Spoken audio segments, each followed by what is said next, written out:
We will start the panel discussion. We will have to finish the panel discussion in 45 minutes. We have 10 speakers, 10 panelists. So I would request them to please come up to the dais. I will read out their names, please. I will not be introducing them because we are so short of time that each speaker will have hardly 4 minutes to speak. Mr. B.P. Sarkar. Mr. B.P. Sarkar, please. Professor P.K. Sen. Professor P.K. Sen.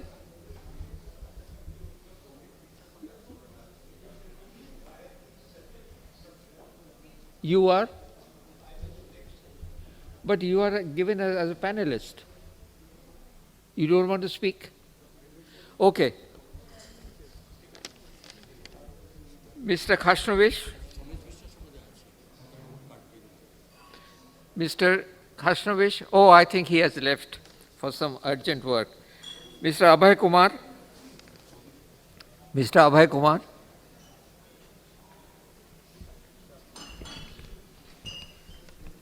Dr. Sushim Banerjee?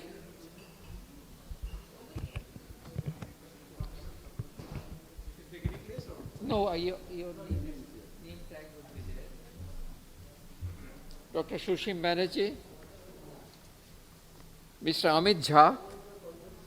Mr. Amit Jha, please.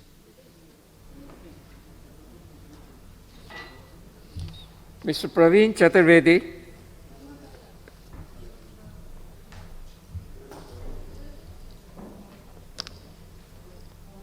Mr. Abhishek Bhadro? Mr. Abhishek Bhadro? Dr. Ashim Kumar Ray?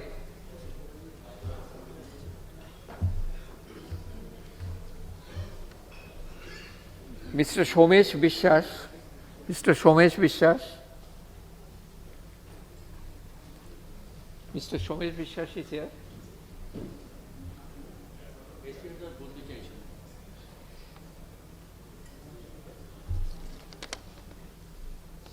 So we have a total of 5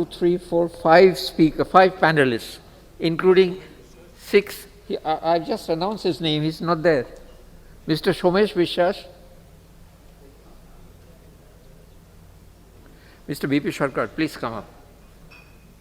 We have a total of 7 panelists and we are running 1 hour behind schedule. I would like to finish the panel discussion in about 45 minutes time. So we will have 5 minutes per panelist, and then time permitting, we'll have 10 minutes for Q&A session. Okay? No, I think by 1 o'clock maximum we'll have to finish it. Come on. Thank you. Welcome again, everybody here. So today's subject, as you've seen, it is mainly sustainability, which... No.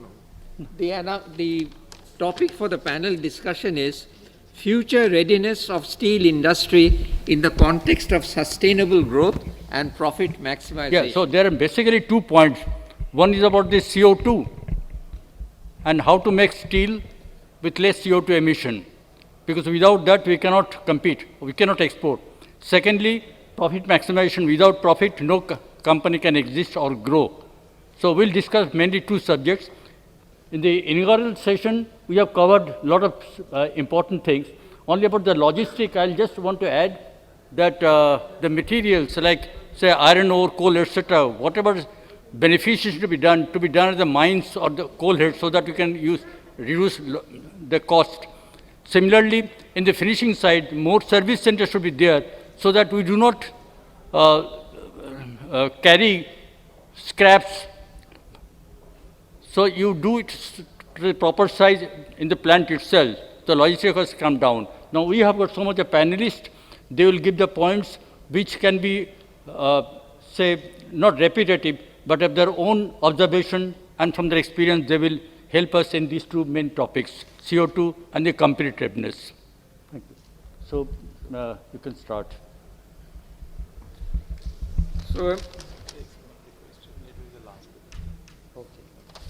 So I would now request Mr. B.P. Sarkar to start the panel discussion. Mr. Sarkar, you have anything to say? He has nothing to say. Professor P.K. Sen, please. Oh, sorry. Mr. Abhay Kumar, can you? Yes, you have about 5 minutes. Okay. I think I will not take that long. You can use a microphone. Hello. So, good afternoon, everyone. I think we are talking about two main topics today. One was basically to use the sustainable growth in the steel industry and how to maximize the profit. In my opinion, I think both are quite interlinked and interconnected, but I would concentrate on sustainable growth, which is mostly related to green energy or green steel production. So there are technology available even today in the market which can provide you possibility to do a complete green steel production. And Primetal does one of them, which is, we'll present in detail a little bit later, but this is a technology where you can do the flat production with a complete green, no carbon emission, practically almost zero level, yeah, on a flat production method. What we see that if you want to invest money today to build a steel plant with a green energy and green steel production, the most important factor would be that the investment cost and the OPEX would allow the investor to create a product by which he can compete with the market. And my opinion is that if you build a plant along with an OPEX, which gives much improvement in the OPEX cost, I think at the end, the total cost of production will be low or ownership will be low, and the people can really build a plant which can give good benefit out of it. One such possibility would be to do a flat production with an endless production, which Primetal does, where the energy costs are very low, carbon emissions are very practically zero. So even if you have an investment, which is quite high to start with, in practice, you generate a steel where OPEX is quite low and the carbon value is very low, which probably will be interesting technology for India in future, because we are looking at a growth of around 20-30 million ton in next 5 years. So this could be an interesting technology which people can look at. Is there anything else I have to add? From my point of view, that's okay. Thank you, sir. Thank you very much. Dr. Sushim Banerjee, please. We will have the Q&A session right at the end. Thank you.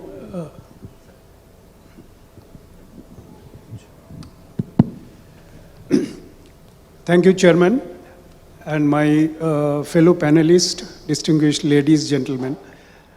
See, the future-ready scenario for steel industry is, we always refer to the National Steel Policy of 2017, where it is written that 300 million ton will be the expected capacity augmentation by the Indian steel industry. And that figure is repeatedly quoted. Here also you have seen in the inaugural session. Other than this, and I think when NSP 2017 was written, there was no such compulsion of reduction of CO2 by the Indian steel industry.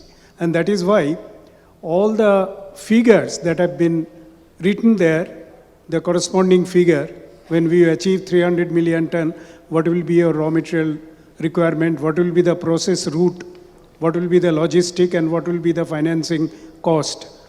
Now these require a very big change. So that is why first thing I would say that if you want to become future ready in the current scenario, then there is a need for another steel policy which will tell us that what is going to be the roadmap in the next 7 to 8 years, keeping in view the fact that there is a huge compulsion on us on reducing CO2 emission by capacity augmentation by the steel industry. When we say that the whole scenario of composition of BF route or DRI route or even the use of scrap totally changes, and that will require government as well as the industry to think of various processes, various ways and means of how to achieve that, and which will be completely, or I would say, not completely different, but largely different from what has been written in the NSP. So this is a requirement that is, I believe, and I have also discussed with many people that there is a need for a new policy. The first thing, another thing which I want to point out because the time is so short, is the demand aspect. It is written that the anticipated demand will be round about, finished steel demand will be between 235 to 240 million ton, and currently we are consuming about 120 million tons. So it is near the double of what we are consuming. If you see the present scenario, there is a 13-14% growth in the demand. And this demand, steel demand, is basically dependent on the capex by the government, which is really very much encouraging. But at the same time, there are 2-3 points of worry, which I want to just throw it out before my time expires. The first thing is private investment, because it is sure that it cannot be left to the government to make only investment, because government also needs money to fund that investment. So private sector, private corporate sector must come forward, as well as the PSUs to enhance their capex in the year to come in order to create and generate demand for steel, number one. Number two, let us look at the consumption side. Because of the repeated inflation and the other factors, it is a cause of worry that our consumption has slightly subdued now. If you can firmly take it that consumption is a great source of generating demand in terms of consumer durables, in terms of real estate, in terms of various other factors containing steel. However, the current scenario is somewhat worrying in the sense that the private or household saving is really gone down, because the household or the people who actually save and consume, they are actually not saving, but they are consuming through borrowing. And the net saving has now become, from the household side, it has become negative as a percentage of GDP. This is another cause of worry. Saving must fund the investment, and that saving, a large part of the saving, must come from the household. So these are two of the worrying areas so far as the demand is concerned. And I'll come back to further details as when time permits. Thank you. Thank you, Dr. Banerjee. I think we will come back to you. There will be questions. We'll come back to you during the Q&A session. I would now request Mr. Amit Jha from Midrex Technologies to put forward his views. So good afternoon to all of you.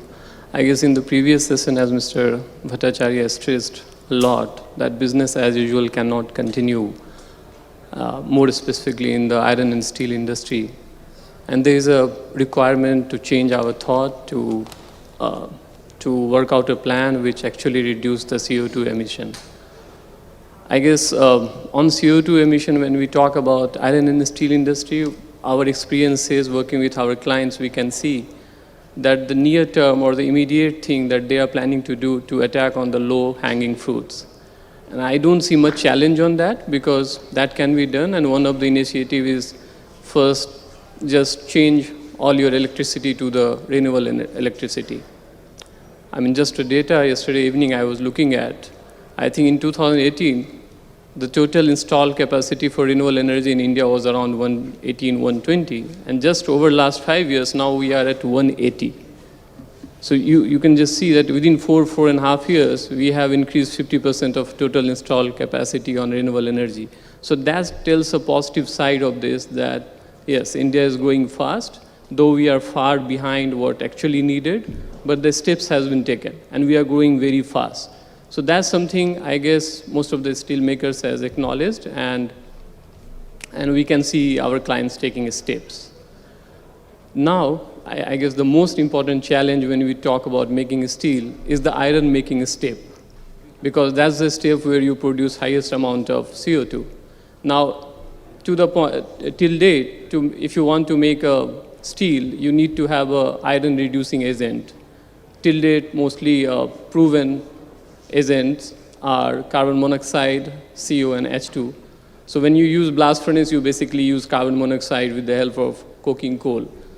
But at the same time, technology supplier like us, who are in the field of gas-based making of DRI, we can also utilize hydrogen. Over the last 45 years, me and my friend Praveen is here, our technology are making iron, utilizing hydrogen and some portion of CO. So hydrogen can be utilized, established. Everyone around the globe we are using. In India, 9 plants are there, Middle East, Russia, US. Now for us, and that already gives you a CO2 emission, let's say around 0.45 to 0.5 ton per ton of iron. That's much lower than what you generally get when you use or when you produce iron out of blast furnace.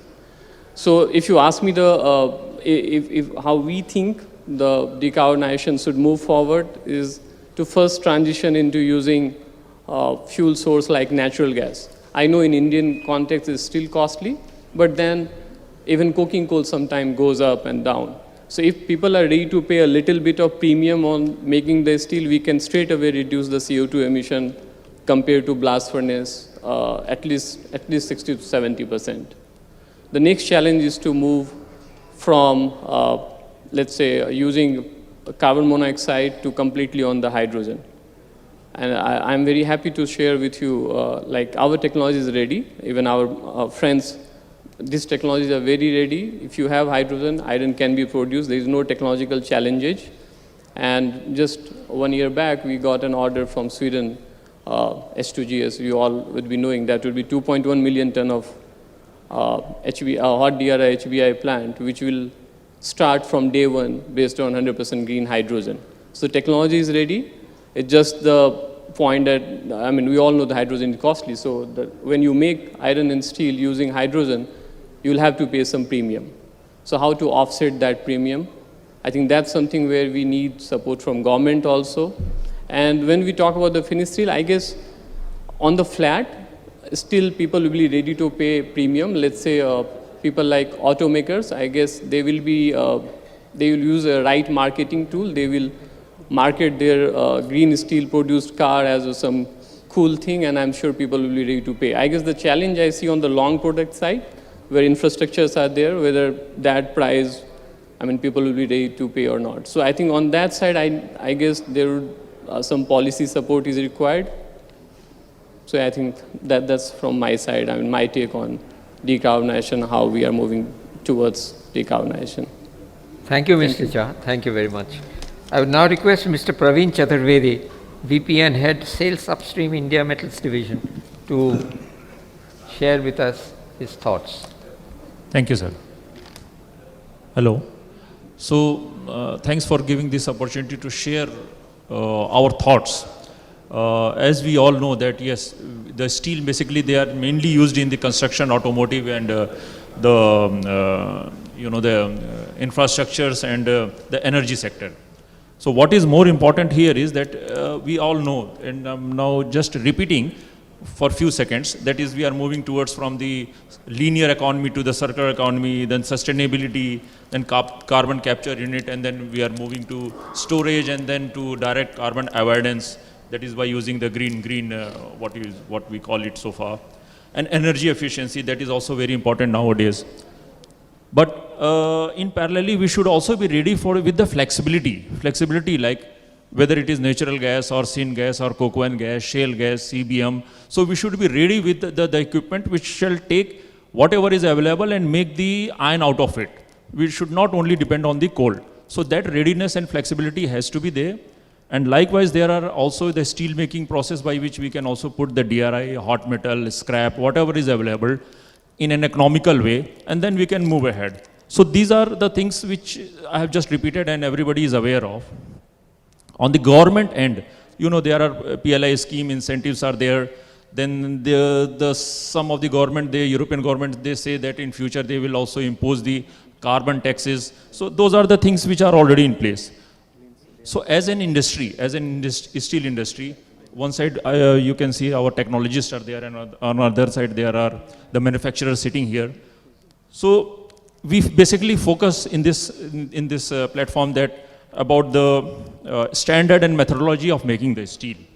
But what is more important is, let the end user, those who are using the steel, they should be given a freedom who will take let them define what is the green steel, what we say the green steel.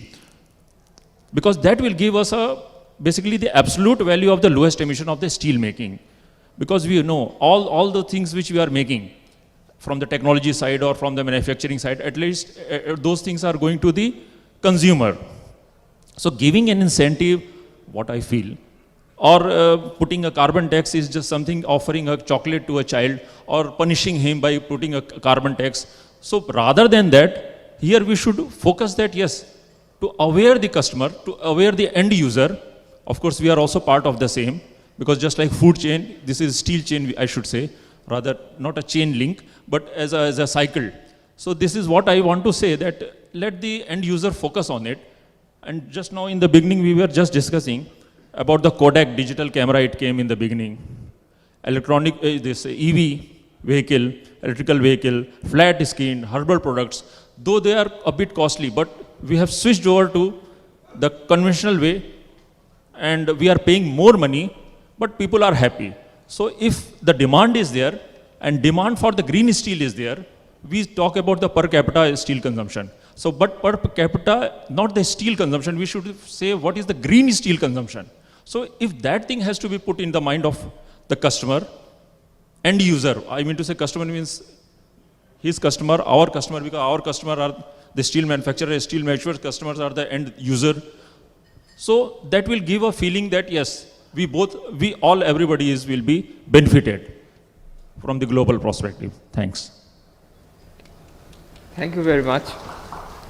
May I now request Mr. Abhishek Bhadro from Daniele, India, to say a few words, please. Yeah, good afternoon, everyone. Because I'm going to talk about the profit maximization. So in this short span of time, I would like to focus on the sustainable growth. As Mr. Kumar correctly said, that the concept of endless is not new. I will exactly tell the figure. Whenever for a blast furnace BOF route mini-mill plant, the carbon dioxide emission is close to 2.2 to 2.5 ton of CO2 per ton of liquid steel. Whenever you are talking about a scrap-based, reheating furnace-based mini-mill, that figure from 2.2 comes down to close to 200 kg. With a hot charge route, that comes to close to 150. And with the endless route, that comes to, let's say, 106 kg of carbon dioxide. So that's a large reduction. And this kind of mini-mill should be placed very close to the scrap source so that you save on the logistics cost also. Those figures are known. What I would like to say about one particular thing which no one of us would like, it's about the outlook. Steel Tech conference happened last year also in October. We talked about 300 MT of steel production by 2030. We are talking about it now, and if the outlook does not change, probably we will talk about it in 2024 also. So what is changing? If you see the expansion plan, SAIL, JSW, JSPL, Tata Steel and AMNS, all these 5 biggies, they have the expansion plan. We heard about it. But as we correctly said, that 40% is attributable from the secondary steel producers.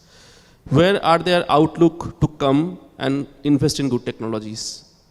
They are not thinking in that line, because whatever technologies being envisaged and in use in their current installed capacities, there are so much of problems that they are busy in repairing that.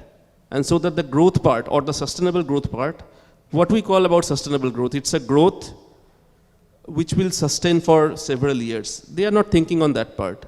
So my request to the industry, especially the secondary steel producers, would be that you appreciate the technology, you buy good technology. I am from Daniele. I'm not saying you have to buy from me, but invest in good technology so that you can think of the next step. You don't have to think about the green steel at the beginning, but think of something which would give you peace of mind, which would give you a strategy so that you can think of something else rather than revamping your plant. That's from my end, and I will talk about the profit maximization in my presentation. Thank you so much. Thank you, Mr. Bhadro. Thank you very much. I think you have touched on a very important aspect of pertaining to the development and growth of the Indian steel industry. The next panelist is Dr. Ashim Kumar Rai. I know Dr. Ashim Kumar Rai from his association with the Indian Institute of Metals, and he is also technical advisor at Lekhla. Dr. Ashim Rai, please go ahead. Thank you, Chairman, sir, and good afternoon. Essentially, there are two basic routes of steel making. One is blast furnace and BOF route, and there is DRI electric arc furnace route. In blast furnace BOF route, as you know, coking coal is required for conversion to coke, which is fed into blast furnace. With a lot of research work and other things, the coke rate also has been decreased nowadays. But still, we are dependent on the coking coal. And unfortunately, India, the quality of coking coal is not that good, and we are almost importing about 80 to 90% of the coking coal in India, and a lot of foreign exchange is gone by buying that. Another route is DRI electric arc furnace route. There are basically two types of DRI process. One is coal-based, one is gas-based process, where the natural gas is reformed, and the gas is used in the shaft furnace, like in Midrex and others, HOIL processes. And another route is which is most prominent in eastern region as well as in some part of southern region, where rotary kiln coal-based DRI plants are there. But those rotary kiln coal-based DRI plants are not very environment friendly. It creates a lot of pollutions and all, and the capacity is also low. Natural gas is available in western region, so there is not much of scope of natural gas-based DRI plant in the eastern sector. But in eastern sector, for growth of DRI electric arc furnace-based route, we have to look seriously at coal gasification-based DRI process, where the coal is gasified by means of oxygen and steam. Plenty of processes are there, like Sesol, Lurgi, and others are there. High pressure, about 27 bar pressure is there. And that gas is utilized in Midrex shaft or HOL shaft for production of DRI.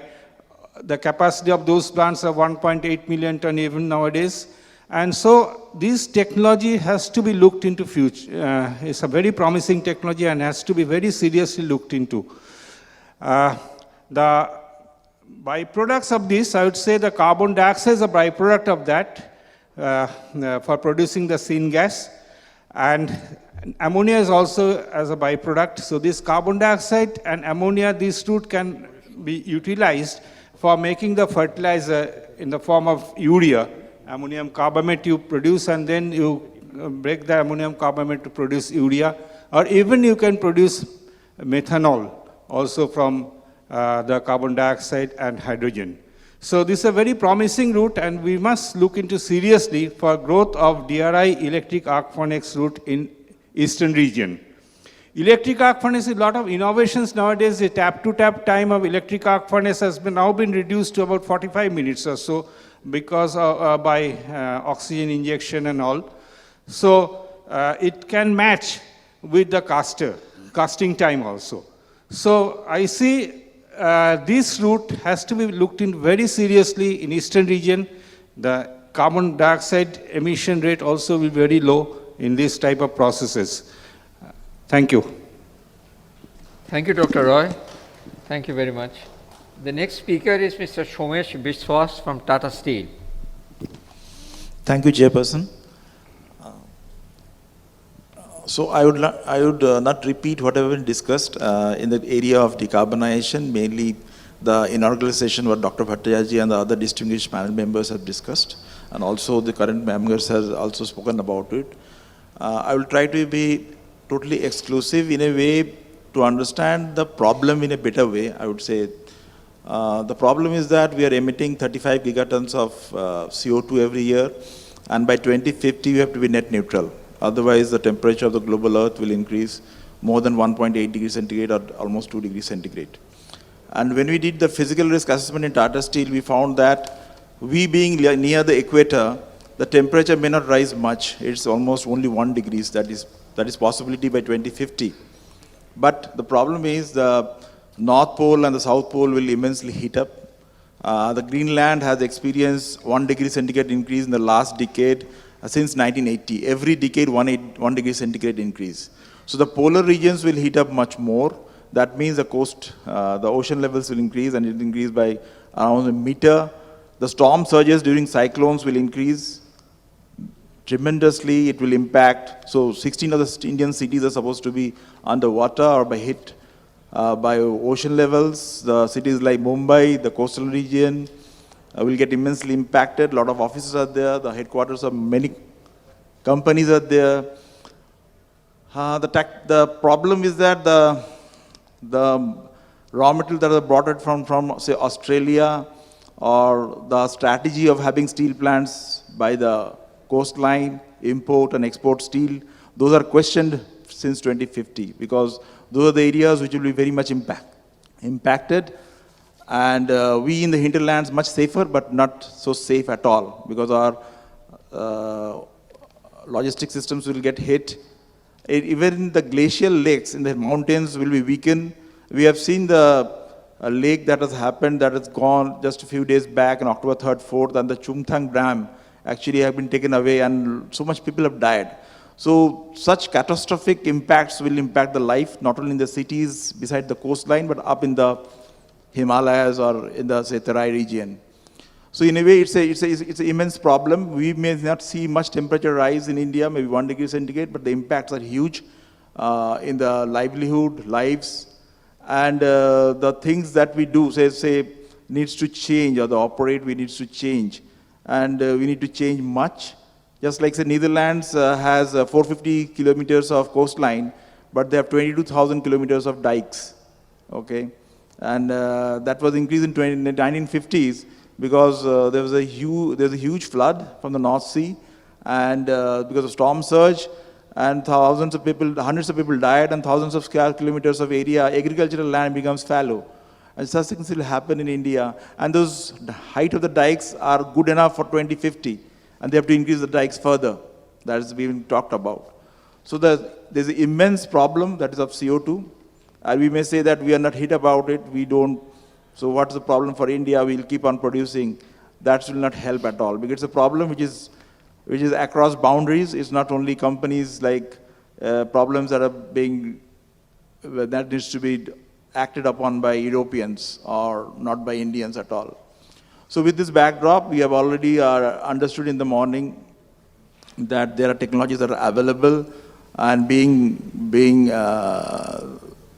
I would say, being not commercialized, but piloted, because we in Tata Steel have piloted a number of technologies. We have actually used hydrogen in the blast furnace. And that too, Dr. Bhattacharya has told about that it only can reduce up to 15 to 20% of coke rate, because coke is actually a support, the structure of the burden. But we are trying to use top gas recycling, whatever hydrogen is available in the steel plant in terms of, say, coke oven gas, blast furnace gas, that can be put inside the blast furnace, but it will come down to, say, 1.8, 1.7, but may not come down below that. So the reducing energy furnaces that are available, he has talked about. It can convert the DRI into hot metal, or the green hydrogen DRI-based steel plant. So Sweden is coming up with this steel plant, which is totally net zero. And this requires $4 billion of investments, compared to, say, we say $1 billion per million tons of steel. But they are investing $4 billion for 1 million tons of net zero steel. So that's a huge cost to the capex.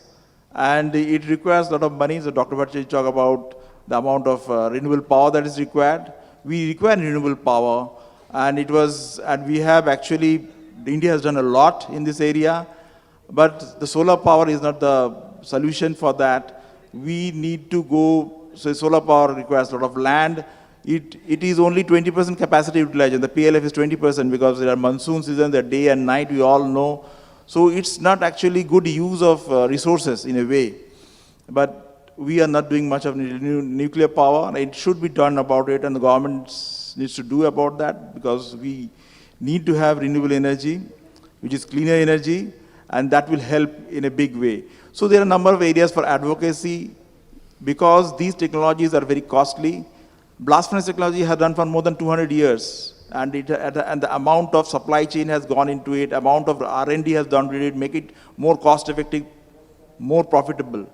But we don't have much time. We have maybe 30 years of time to have the alternate technologies more profitable. So that is a challenge. The 200 years, so much of that got into it, the technologies to make it more better, but we have very less time to make the alternate technologies equally profitable. That's the challenge, because the impact, we never know. So when Europe, so just another minute I would spend. So when Europe shifts from, say, coal to hydrogen, because hydrogen has been talked about, and 50 million tons of capacity that are being converted to hydrogen in Europe, or the total 180 million ton, and they have another, say, 50 million tons of EAF. So when the shifts happen, automatically the coal demand reduces, the metallurgical coal price will drop down across the world. It is fathomed, and now that's happening in South Korea and Japan. So when the coal prices come down, then the imported coal in India will be cheaper. Okay? Then the cost of steel production through blast furnace will become more cheaper. Unless until government comes in and makes it costlier, the alternate technologies will not be viable.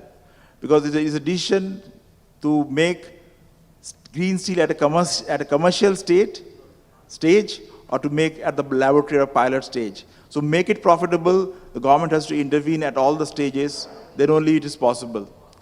We'll deliberate much more in the Q&A session. Thank you. Thank you, Chairperson. Thank you very much, Mr. Bishesh.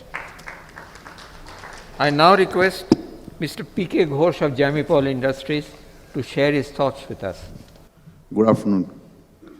While we heard all the perspectives from steel manufacturers, technology suppliers, and plant builders, mostly just now, I'd like to bring in the perspective of we are the suppliers. So we are basically, for example, from Jamipol, we are supplying different types of compounds or different types of services. So we are adding to the, you can say, the scope 3 part of the emission for most of the big steel makers.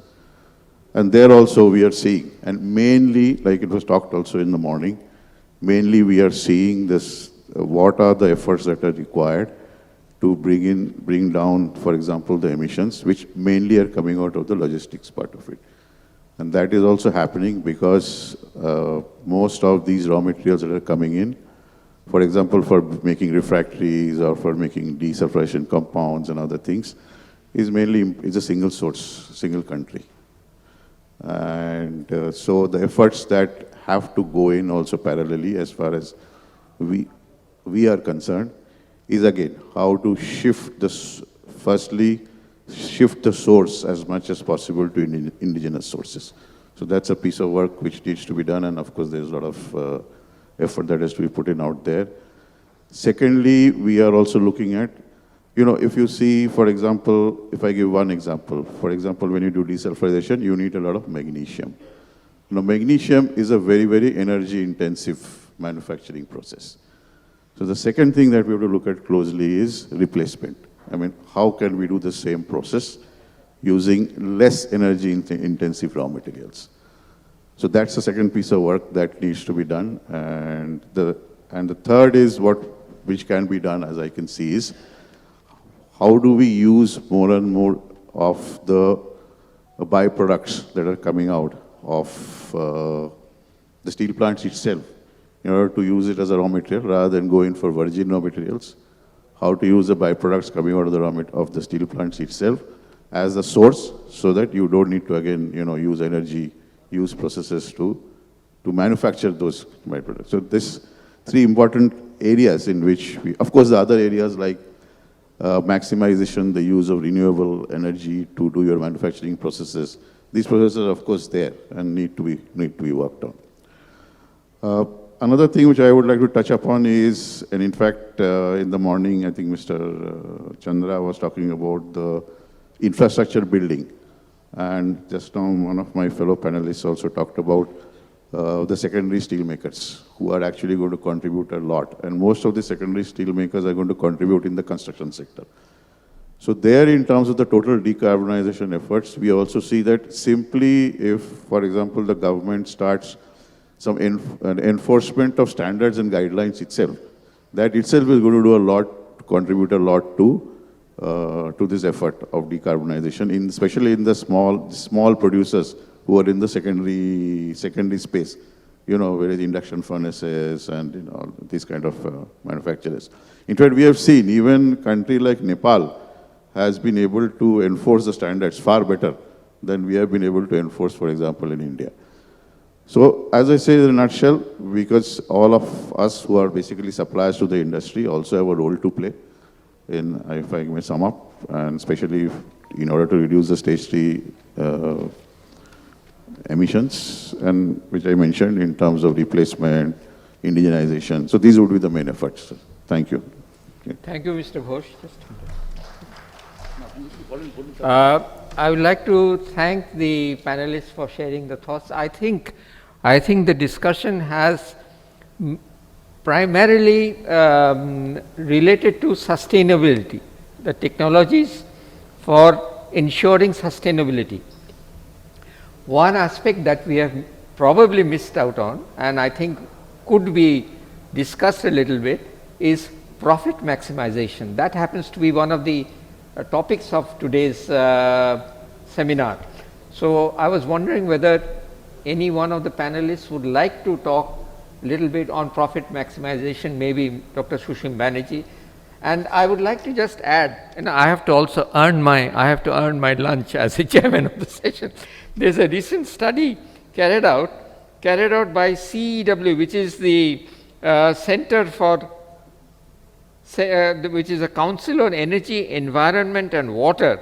That study has come out with a staggering figure of 47 lakh crore in additional capital expenditure by the steel and the cement sector at today's level of production, if we are to achieve net zero carbon emissions. Now, how does this impact such investments? How does it impact profit maximization? Dr. Banerjee, would you like to say something? Yeah, I think profit maximization basically is an offshoot of your demand and supply. How much price you can get for your products in the new scenario. So somebody mentioned that what is the preparedness of from the customer point of view. If you see a seller or a producer wants the market to be created, that means his products need to be sold in the market or marketed by the various end-using segments. Point is that decarbonization technologies, whatever you adopt from the very minimum way in the secondary sector, which are happening, most of them are adopting energy efficiency measures, to the large players who are getting into the CCUS, even injection of hydrogen in the blast furnace. That requires some investment. So in the process, the product will be costlier, and various estimates says it will be costlier between 10 to 25%. Now, have we talked to the consuming segments? Are they prepared to take that costlier product in the process or in the various end-using applications which they are using it? Are we talking of the assets that the government is creating with this huge capex to be environment friendly? Are we talking of that? I think we have, are we talking of the real estate, the houses? Millions of houses are being built now under the government-sponsored PMAY, Prime Minister Awas Yojana, and then various real estate developers, they are also building houses. Are we talking of greenhouses? Yes, some of the real estate developer, they are advertising that this particular tower will emit much less carbon compared to what are the. But is the government, which is the major supplier of these housing segments, are they talking of that? So profit will come when your costlier product will be sold in the market. And I think producers need to have that awareness program among the customers, because when you are ready with a product of a slightly higher priced, you have to generate the market.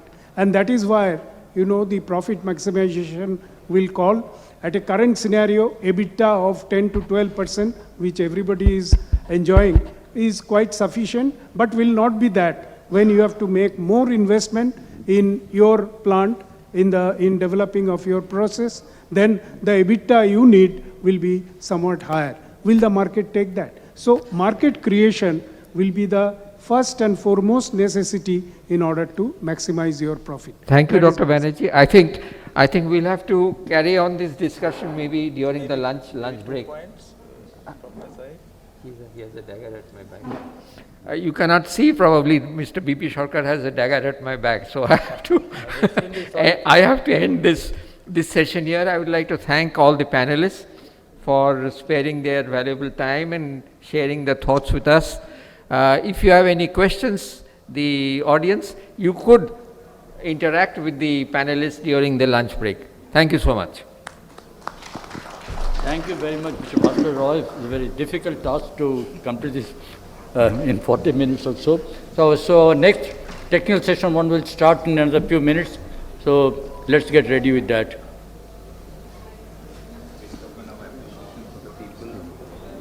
Thank you. Yeah, so much. Yeah, Dr. Roy.